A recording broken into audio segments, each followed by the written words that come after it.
Bienvenue dans un voyage nostalgique à travers la vie et la carrière d'une icône du cinéma, un homme qui a conquis nos cœurs avec son charisme, son humour et sa force légendaire. Je suis ravi de vous présenter ce podcast dédié à l'une des figures les plus emblématiques du cinéma italien. Un homme dont le nom évoque instantanément des souvenirs de rire, de bagarres mémorables et de moments inoubliables sur grand écran. J'ai nommé Bud Spencer. Eh poupon, assez fait dodo, on est pressé. Écoutez, monsieur l'agent, les papiers sont en règle, mes freins sont excellents, je dors tranquille. Videz-moi ce connard. Hé, descends. Grouille-toi. Pourquoi? Pourquoi? Il a dit pourquoi? Parce que le camion est à nous et qu'on est pressé de partir. Il a dit Parce que le camion est à nous et qu'on est pressé de partir. Mais où ça? Il demande où ça? Ça suffit, c'est moi que ça regarde. Et toi, gros lard, contente-toi de descendre, sinon je te prends par la barbe. Je te mets sous les roues et le camion te passe dessus et il t'aplatit.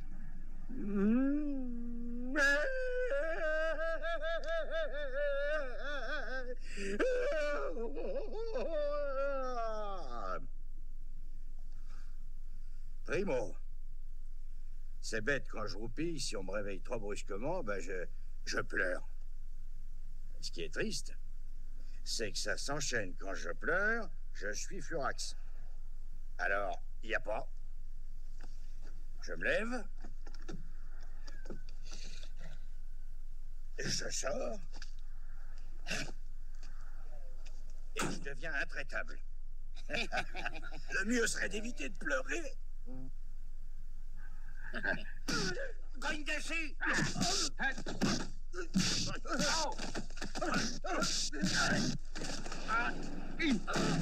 Oh pardon, je suis désolé, boss.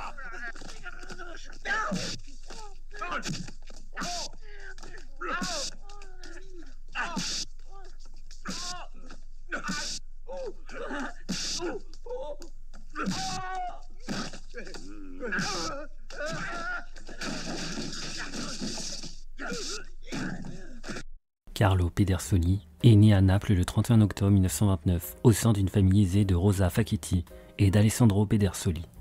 Il est né dans le quartier de Santa Lucia, précisément au 40 via General Giordano Orsini, comme il l'a rappelé à plusieurs reprises, dans le même immeuble que l'écrivain Luciano de Crescenzo. En 1935, il a commencé à fréquenter l'école primaire de sa ville natale, obtenant de bons résultats. Quelques années plus tard, le 28 juin 1934, la petite sœur de Carlo, Vera, est née. Il a développé une passion pour divers sports, en particulier la natation, dans laquelle il a montré un grand talent, remportant rapidement plusieurs prix. En 1940, Pedersoli a quitté Naples avec sa famille pour des raisons liées au travail de son père et s'est installé à Rome où il a commencé ses études secondaires et a rejoint un club de natation. Après avoir obtenu son diplôme du lycée scientifique avec les meilleures notes alors qu'il n'avait pas encore 17 ans, il s'est inscrit en chimie à l'université de Rome, la Sapienza. En janvier 1947, la famille a déménagé à nouveau, cette fois en Amérique du Sud, et Pedersoli a donc été contraint d'abandonner ses études. Au Brésil, il a travaillé au consulat italien de Recife, dans une chaîne de montagnes et en tant que chimiste. En Argentine, en tant que bibliothécaire du River Plate, et en Uruguay, en tant que secrétaire de l'ambassade italienne de Montevideo. Pedersoli est revenu en Italie vers la fin des années 1940, après avoir rejoint la SS Lazio Nuoto. Il s'est distingué lors des championnats italiens de natation en nage libre et en relais mixte. Dans les 100 mètres nage libre, il est entré dans l'histoire en devenant le premier Italien à descendre sous la minute avec un temps de 59,5 en 1950, à la fois à Salso Maggiore, dans une piscine de 25 mètres, et à Vienne. Ce record a ensuite été battu par lui-même en 1951 à Gênes, avec un temps de 58,9. Il a également pratiqué la boxe et a été temporairement rugbyman en tant que deuxième ligne.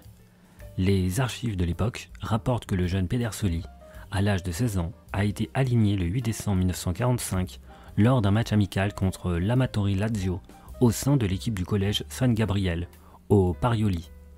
Malgré la défaite, il a été considéré comme l'un des meilleurs sur le terrain. En 1949, il a fait ses débuts en équipe nationale de natation et l'année suivante, il a été sélectionné pour les championnats européens de Vienne, où il a participé à 2 finales, se classant 5e sur 100 mètres et 4e en relais 4 fois 200 mètres. En 1951, lors des Jeux méditerranéens à Alexandrie en Égypte, il a remporté 2 médailles internationales en natation, une deuxième place sur le 100 mètres et une deuxième place en relais 3 x 100 mètres mixte.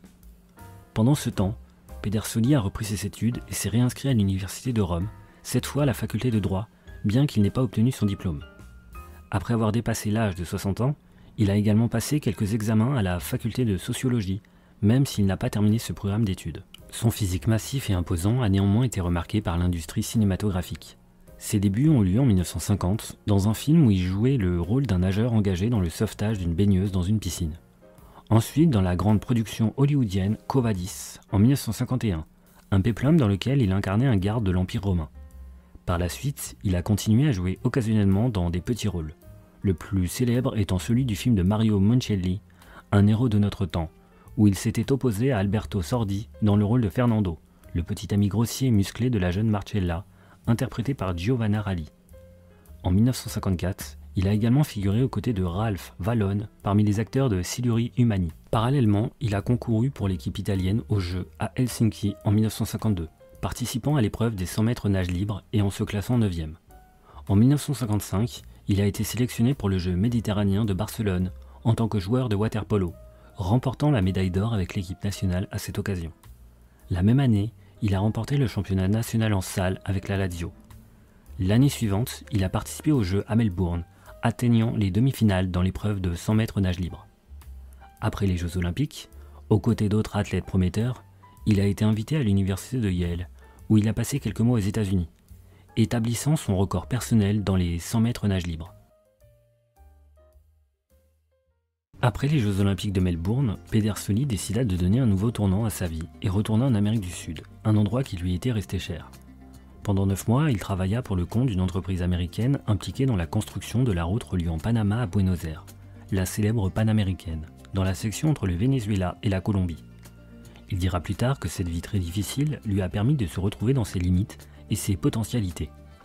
Il était arrivé à Caracas à la fin de décembre 1957 et avait assisté de près au coup d'État mené par le général Wolfgang Larrazabal le 23 janvier 1958, qu'il avait qualifié de prolongement des feux d'artifice du Nouvel An, faisant allusion au bruit des tirs entendus dans les rues de la capitale vénézuélienne, comme il l'avait lui-même raconté lors d'une interview à la télévision publique allemande ZDF en septembre 1983.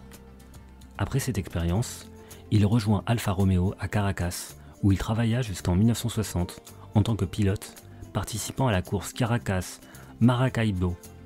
Pendant ce temps, il participe également à de nombreuses compétitions nationales et internationales de natation avec l'équipe vénézuélienne. La même année, il retourna à Rome et participa aux Jeux Olympiques de Rome en 1960. Le 25 février 1960, à l'église San Giovanni à Porta Latina, il épouse Maria Amato, qu'il avait rencontrée 15 ans auparavant. Le père de sa femme était le producteur de cinéma Giuseppe Amato. Cependant, Carlo ne semblait initialement pas intéressé par le grand écran.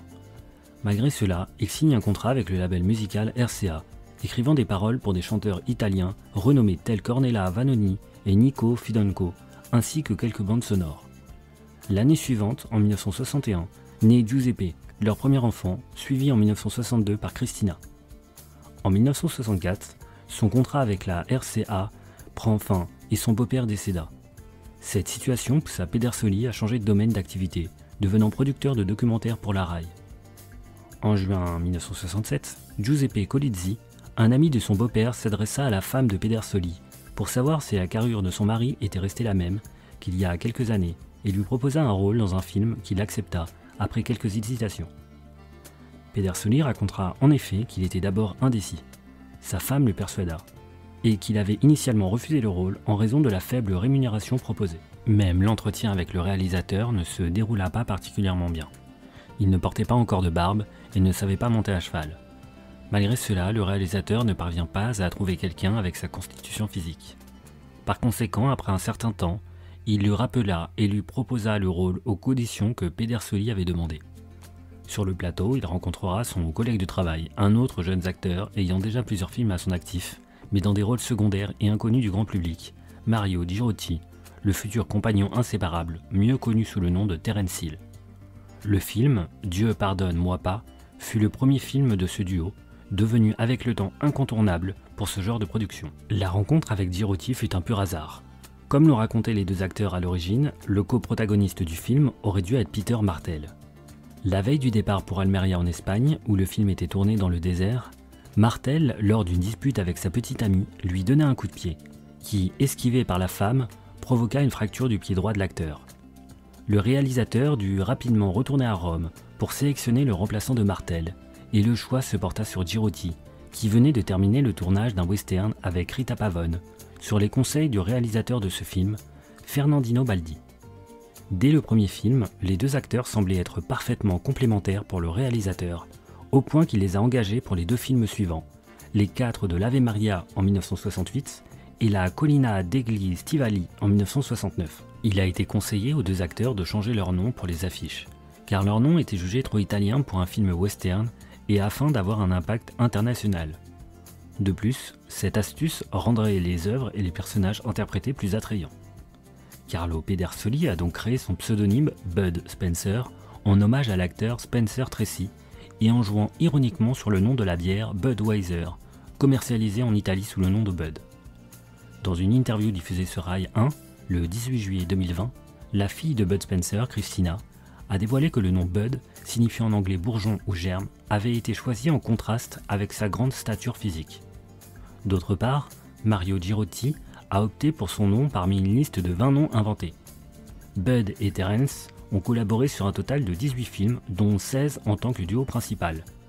Dans Hannibal en 1959, Bud et Terence ont interprété des scènes séparées sans jamais se croiser sur le plateau, tandis que dans le Corsaro Nero en 1971, Terence était la vedette principale et Bud avait un rôle mineur en tant que méchant. En 1969, il a joué le rôle de Messito dans le film 5 hommes armés, réalisé par Italo Zingarelli et écrit par Dario Argento. En 1970, le duo a tourné le western Spaghetti, On l'appelle Trinita, réalisé par J.B. Clusher, pseudonyme d'Enzo Barboni, devenu au fil du temps un véritable film culte du cinéma, pas seulement en Italie. En particulier en Allemagne, il a rencontré un immense succès. Ce film a également connu des débuts difficiles, car l'idée qui s'est finalement avérée gagnante de Barboni de remplacer les duels et les fusillades de western classiques par des bagarres dans le but de faire rire le public, composé de personnes ordinaires en quête de divertissement après une semaine de travail ardu, comme l'a déclaré le fils du réalisateur lors d'une interview en 2004, a été rejeté par la plupart des producteurs. Une fois le producteur trouvé, le choix des acteurs s'est initialement porté sur Pedersoli et Franco Nero, ou éventuellement sur Giuliano Gemma, mais les deux étaient déjà engagés dans d'autres films. C'est donc Pedersoli lui-même qui a proposé la candidature de Girotti au réalisateur. L'année suivante, la consécration définitive est arrivée avec la suite du film On continue à l'appeler Trinita, toujours réalisé par A.B. Clusher, qui a réussi à répliquer le succès au box-office dans toute l'Europe, faisant de Bud et Terence des stars internationales. Il convient de noter qu'au début, même pour les acteurs, ce film ne semblait pas être un tournant dans leur carrière, comme l'a affirmé la fille aînée de Pedersoli lors d'une interview en 2019. Pedersoli a accepté de le tourner parce que c'était plus amusant que celui tourné l'année précédente, et que Girotti, après avoir soumis le scénario à sa femme, avait rigolé. De plus, les deux acteurs, curieux de la réception du public, ont visionné incognito la projection du film dans une salle de cinéma à la fin de décembre 1970. Bud Spencer a également exploré d'autres genres cinématographiques. Le thriller en se laissant diriger par Dario Argento dans 4 mouches de velours gris, Dieu avec nous en 1970 de Giuliano Montaldo et Torino Nera de Carlo Liziani. Cependant, le succès a été nettement moindre par rapport à la renommée internationale qu'il avait acquis grâce au film où il était associé à Terence Hill. En 1972 est née Diamante, qui deviendra elle aussi actrice, travaillant sous le nom d'artiste de Diami Spencer, aux côtés de son père, dans Aladdin en 1986, de Bruno Corbucci, et Ange ou démon en 1991. En 1973, il a interprété le rôle de Un flic hors la loi, suivi de Le Cogneur en 1975, Pieds plats en Afrique en 1978 et Malabar sur le Nil en 1980. Cette tétralogie est née de sa propre idée et l'a vu en tant que protagoniste absolu, sans la compagnie de son ami Terence, sous la direction de Steno, un célèbre maître de la comédie à l'italienne. Pendant ces mêmes années, leur collaboration avec Hill a continué sur sa voie triomphale, avec des films tels que Maintenant l'appel Plata en 1972, Attention on va se fâcher et Porgi l'Altra Guancia, tous deux de 1974, qui se sont invariablement classés parmi les films les plus regardés dans les salles de cinéma italiennes. 6 ans après le succès des deux Trinita, les deux acteurs ont été à nouveau dirigés par J.B. Clusher dans Deux Super Flics en 1977, remportant une fois de plus un grand succès auprès du public. Par conséquent, ils ont tourné 2 autres films ensemble, Père et Impair en 1978 de Sergio Corbucci et Cul et chemise en 1979 d'Italo Zingarilli. La même année, Budd a reçu le prix Jupiter en tant qu'acteur le plus populaire en Allemagne, et il a également exploré le genre de la science-fiction avec Le Shérif et les extraterrestres, réalisé par Michele Lupo. En 1981, il est revenu au genre western, près de 10 ans après sa dernière expérience avec le film On m'appelle Malabar. Après cette brève parenthèse western, il est revenu en duo avec Terence Hill pour tourner 4 autres films à succès. Salut l'ami, adieu le trésor, Quand il faut y aller, Attention les dégâts et Les Super Flics de Miami. En solo, Bud Spencer a remporté un grand succès avec la série télévisée Le Professeur en 1988. En 1990, il a tourné 6 téléfilms de la série Détective Extra Large, qui a remporté le Télégato du meilleur téléfilm italien de la saison. En 1994, 9 ans après Miami Super Cop, son dernier film avec Terence Hill, le duo s'est retrouvé sans grand succès sur le plateau de Petit Papa Baston, un western réalisé par Terence Hill lui-même. En 1997, il a joué dans une autre série télévisée, Noi siamo angeli, produite par son fils Giuseppe pour Rai 1. En 1999, quelques jours après la victoire de l'Oscar du film de Roberto Benigni, La vie est belle, le magazine American Times, suivant cet événement, a publié un classement des acteurs italiens les plus célèbres du monde, où Bud Spencer était classé premier devant Terence Hill en 2e place. Malgré cette reconnaissance, il a souligné à plusieurs reprises l'indifférence de la critique cinématographique italienne. En Italie, Terence Hill et moi, nous n'existons tout simplement pas, malgré notre grande popularité, même aujourd'hui parmi les enfants et les jeunes. On ne nous a jamais donné de prix et on ne nous invite même pas au festival. Dans le domaine du cinéma, il a participé à des productions espagnoles telles que Al Limite en 1997 et Figli del Vento en 2000, à une production australienne et à une production allemande. Il est revenu travailler en Italie avec sa participation au film d'Ermanno Olmi, Cantado dietro i paraventi en 2003, qui lui a permis de montrer ses talents d'acteur dramatique, ainsi qu'en tant que protagoniste du téléfilm Padre Speranza, tourné en 2001, pilote d'une série qui n'a jamais été diffusée, sur Rai 2 en 2005. En 2007, il a également participé à une publicité de Noël, où il incarnait le Père Noël, et en 2009, à une publicité pour une banque espagnole. Aux côtés de Terence Hill, le 7 mai 2010, il a reçu le David di Donatello pour l'ensemble de sa carrière après avoir été publiquement salué par le réalisateur Ermanno Olmi. Parallèlement au cinéma, Spencer a poursuivi ses passions dont celle du vol. En 1975, il a obtenu une licence de pilote d'hélicoptère pour l'Italie, la Suisse et les États-Unis. Le premier vol effectué par Carlo Pedersoli a eu lieu sur le plateau de maintenant l'Apple Plata. Budd, après avoir vu le cascadeur pilote effectuer différentes manœuvres dans plusieurs scènes, a décollé de sa propre initiative en pilotant l'avion seul et sans aide, laissant tout le monde stupéfait. Bud Spencer lui-même se souviendra de la terreur du producteur à ce moment-là. Heureusement, l'atterrissage à la caille, c'est-à-dire en faisant des sauts sur la piste jusqu'à s'arrêter, a réussi. À la suite de cette expérience, Carlo Pedersoli a cultivé sa passion pour le vol. Il détenait en effet une licence pour les hélicoptères avec lesquels il a accumulé 1000 heures de vol, ainsi que pour les avions avec lesquels il a volé pendant 2000 heures et qu'il a continué à piloter jusqu'à sa mort. En 1976, Bud Spencer a lancé une ligne de jeans.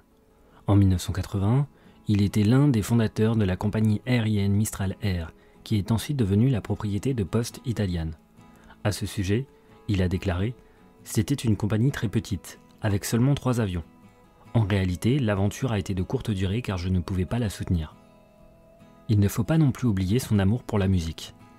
Bien qu'il ait déclaré à plusieurs reprises qu'il ne savait pas jouer d'un instrument de musique, en 1977, il a écrit quelques chansons pour son film Mon nom est Bulldozer, avec les frères Guido et Maurizio de Angelis, sous le nom d'Oliver Onion, dont une qu'il a lui-même interprétée pendant le film. En janvier 2007, la Fédération italienne de natation a décerné à Carlo Pedersoli les brevets d'entraîneur de natation et de water-polo, l'inscrivant à l'Association nationale des techniciens de natation. En 2010, il a publié sa biographie officielle, coécrite avec Lorenzo De Luca, déjà scénariste de 3 de ses séries télévisées, et édité par le biographe David de Filippi. En 2011, il a publié la deuxième partie de sa biographie spécialement pour le marché allemand, de nouveau écrite avec Lorenzo De Luca. En 2014, son 3e livre est paru, Manjo Ergo Sum, dans lequel il mélange philosophie et gastronomie, écrit à 4 mains avec De Luca, publié par NPE, avec une préface de son ami Luciano. Comme il l'a expliqué dans une interview parue le 27 novembre 2014, le livre est né de sa passion sincère pour la nourriture et la philosophie. J'adore manger, et c'est pourquoi je n'ai jamais suivi de régime, même si j'ai atteint un poids de 156 kg. De plus, j'ai toujours été un amateur de philosophie, de Platon à Aristote, de Descartes à Kant. Dans le livre, je m'imagine contraint par le médecin à jeûner pendant quelques semaines, un vrai calvaire. Le soir, alors que je me retourne dans mon lit à cause de la faim, les plus grands philosophes viennent me rendre visite pour un dialogue amusant, mais en même temps profond. Le titre fait référence à Descartes qui a révolutionné l'histoire de la pensée en disant « cogito ergo sum », c'est-à-dire « je pense donc je suis ». Mais je crois que ce serait plus juste de dire « je mange donc je suis ». Car non seulement nous sommes ce que nous mangeons, mais si nous ne mangeons pas, nous ne sommes pas, et nous ne pensons pas. Il parlait 6 langues, italien, anglais, espagnol, français, portugais et allemand.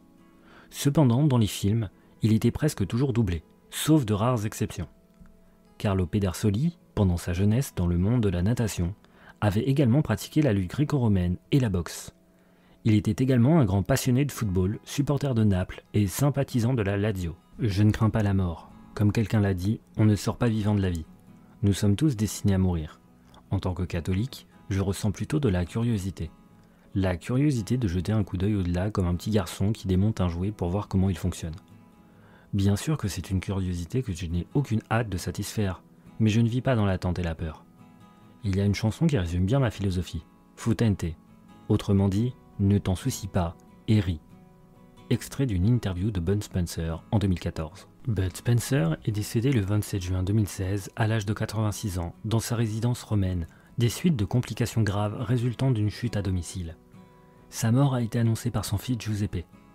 Papa est parti paisiblement à 18h15. Il n'a pas souffert. Il avait tous ses proches à ses côtés et son dernier mot a été merci. Le 29 juin, la veillée funèbre a eu lieu dans la salle de Protomoteca du palais du sénateur au Capitole. Les funérailles ont eu lieu le 30 juin dans l'église des artistes. À la sortie du cercueil de l'église, à la fin de la cérémonie, des amis et des admirateurs ont chanté la chanson Dune Buggy, bande originale du film Attention, on va se fâcher.